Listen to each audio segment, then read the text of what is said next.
ছোট ভাই বীরকে বাবা শাকিব খানের সাথে আমেরিকায় ঘুরতে যেতে দেখে সেটা যেন মেনে নিতে পারছে না শাকিব খানের বড় ছেলে আব্রাহাম খান জয়। হ্যাঁ ভিউয়ার্স, জয় এখন একটু বড় হয়েছে, বুঝতেও শিখেছে।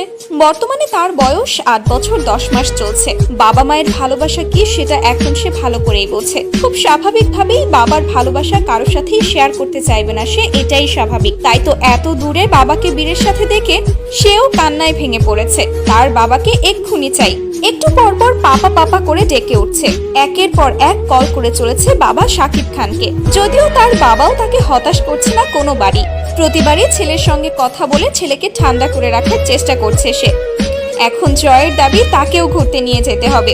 অবশ্য তার বয়সটাই যে এখন এমন, তার একটাই কথা, বীরকে নিয়ে গেল, আমাকে কেন নিয়ে গেল না? তবে জয়ের এই কাণ্ড ছড়িয়ে পড়তেই অনেকেই দোষারোপ করছে অভিনেত্রী অপু বিশ্বাসকে। বলছে অপু বিশ্বাস ইচ্ছা করেই জয়কে এখন এভাবে উস্কে দিচ্ছে, যাতে জয়ের কান্নাকাটি এবং জেদের ফলে শাকিব খান দ্রুত বাংলাদেশে ফিরে আসতে বাধ্য হয়। যাই হোক, অনেকেই আবার বলে স্বামী নিয়ে কারাকারি করার চক্করে নাকি অপু বিশ্বাস এবং বুবলি নিজেদের সন্তানের দিকে তেমন এক নজরে দিতে পারেনি এতগুলো বছর। বাচ্চাগুলো এত বছর বয়স হয়ে যাওয়ার পরেও ঠিকমতো কথাই বলতে পারে না। শাকিব খান একদম ঠিক সিদ্ধান্তই নিয়েছে, যে কোনো একজনকে বেছে নিয়েছে। এখন মা দুটো অন্তত নিজেদের সন্তানকে ভালো করে সময় দিতে পারবে।